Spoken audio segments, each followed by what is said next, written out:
Fred and Judge Manley must go back a little ways because he just introduced him as John G. So that must be something from they're going back and sharing this work. But for those of you who doesn't, this is Judge John Manley from Marion County. We're certainly happy to have him let you all know really how these funds are used and how important they are. Fred identified the concept of this fundraiser is, of course, to recruit heroes, and those are people who either commit to help us raise $1,000 or who give $1,000. So if you'll indulge me just for a few moments, I would like to read the names of those people who are already committed as heroes. Even though this is our kickoff luncheon, this group of captains and myself and Susan, we've been hard at work really now for well over a month, and we've got a great start. So I'd like to first read off the names of our committed heroes. American Fuji Seal, RMAG, the Bardstown City Schools, the Bardstown Rotary Club, Bethlehem High School, Busick Construction, Cedar Creek Quarry, the City of Springfield, Conway Heaton, Edward D. Jones, Flagey Hospital, Flowers Baking Company, Hayden Holdings, Nally and Hayden, Heaven Hill Distilleries, the Jim Beam Booker No Plant, Kentucky Cooperage, the Kentucky Standard, Lawyers of Washington County, the Lebanon Enterprise, Lynn and Susan Spalding, Life Care, Maker's Mark Distillery, the Marion County Fiscal Court, Marion County Public Schools, Medica Pharmacy, the Nelson County Schools, the Nelson County Bar Association, the New Haven Fire Department, Newcomb Oil, Orbis Corporation, Quick Care and BF Trucking, Shrewsbury and Associates, the Springfield Sun, State Farm Insurance, Sykes Enterprises, Trim Masters Foundation, Upright Systems, the Washington County Fiscal Court, Washington County Schools, WBRT, Friends of Fred Hagen, and the Willett Distillery. So those are our heroes that are already committed. So we're over halfway towards our goal, but I don't want you all to get lazy on me after reading that many. We still got a lot of asks to make yet. We're on a fairly fast track. We kicking it off today. We're going to conclude it next month, approximately 30 days from now on the 20th of March. Our overall goal for the three-county area is $50,000, and today, as I reported by reading the names, we're over halfway there, but it's no time to get complacent.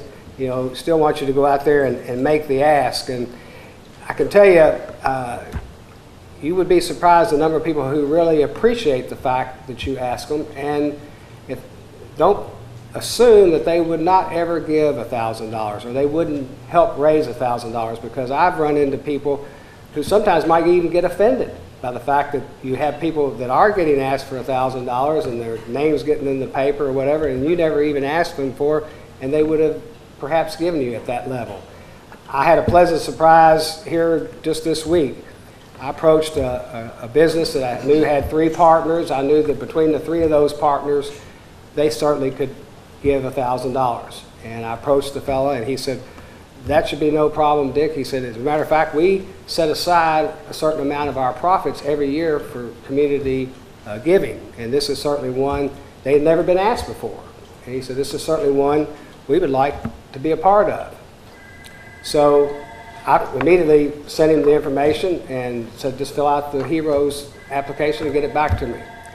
Well, he did, but when he did it, he said, after I read all this and what good work that you all do in these 3 counties, I decided that I was going to just do this on my own. And he said, not only am I going to be a hero, instead of $1,000, he said, I'm going to make a $1,500 commitment. So, there I was thinking the guy might contribute $300 or $400, and his partners, with him would do the rest. And he stepped up without me really asking him to do that. And it was because, he got the information and read it and really knew, more, is better aware of what Red Cross does in our 3-county area. So don't assume that people won't support this effort, because I think we Go out and make the ask. You'll be surprised how successful you will be. We're going to ask someone who's had a direct working with the Red Cross and what Red Cross can do for a family who has a tragedy or who has a fire or has a displacement, come up here in just a moment. And I can tell you, during my time as mayor, I came keenly aware of what Red Cross can do for a community. Everything from the fire on Guthrie Drive that killed 10 people of the Maddox and Litzy family. That happened in February of 2007. And then Judge mentioned the second worst thing you can ever get as a mayor is get the call that there's an ice storm and every house in the community and every business is out of service. Everything. That happened to us back in that ice storm of 2009. Fred was there. We were having a city council meeting literally when the lights went out. And within a few moments, the whole entire city was out.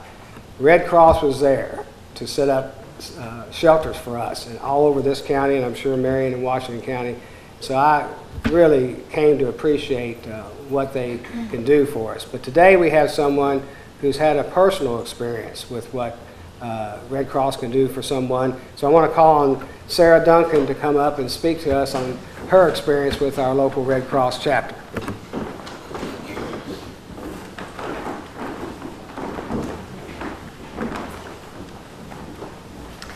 Good afternoon.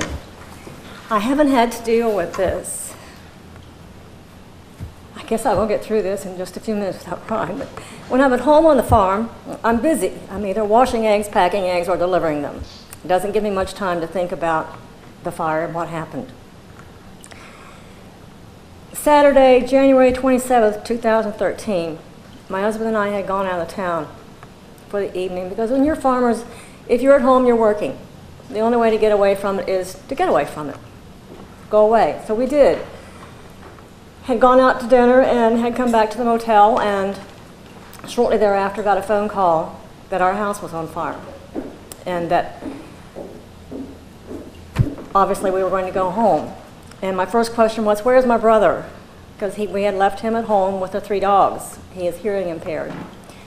And our neighbor said that she really had to shake him to get my telephone number from him. But he was sitting on the front porch burned, and people were telling him that he had to go to the hospital. He said, no, I'm okay. And then they finally convinced him that he had to go, and they took him to the burn unit at University of Louisville, and he stayed there for 40 days. Found the dogs under the trucks and in various different places. They were scared to death. But above all, Red Cross was there. They were there before we got there. And they spent time with us. It's a blur at this point in time, and I don't know what they did for us, but they got us into a motel. They got us blankets. They got us whatever we needed at the moment.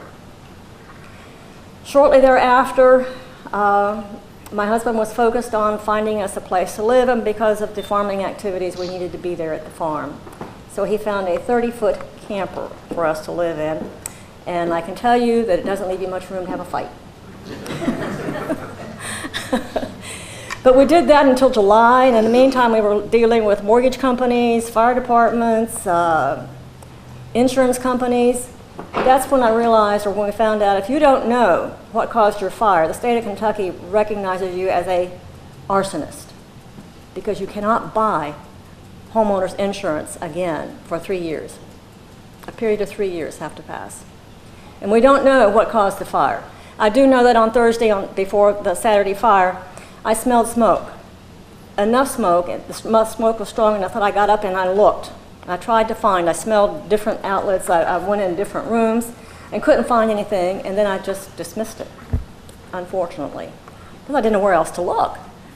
But since then, we have recovered. We now have a home that is bigger and better than what we did have, but we're also more in debt. And we still have 5 or 6 piles of dirt in the front yard that we can't do anything with because of the weather and various other things. But there were some things that happened as we pulled in the driveway that night, and of course the house was just in blaze. And I didn't cry that night.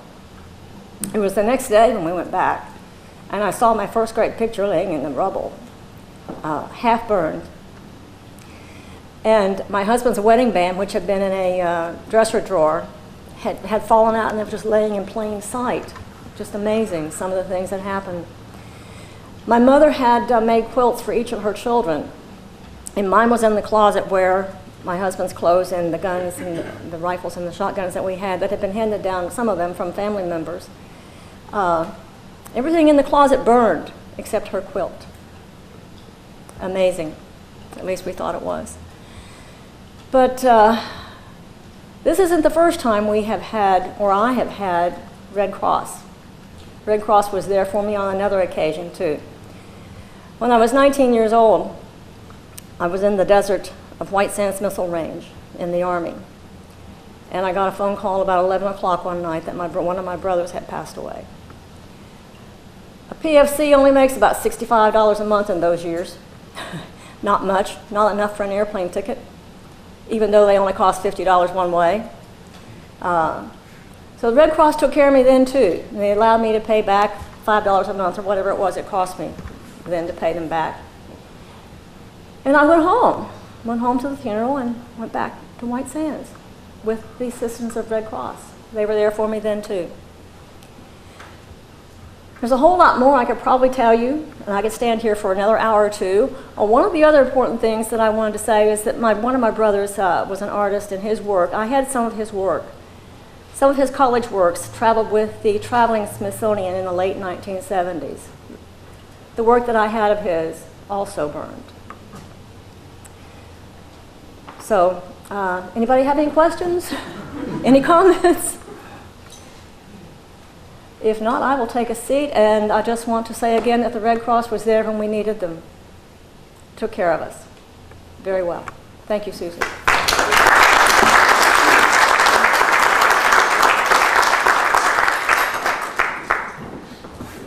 Thank you, Sarah, and thank you for volunteering your time to be here today to share your story with us, and I'm sure we can take stories like that and others with us as we talk to people and explain to them just the great service that American Red Cross does here in our community. So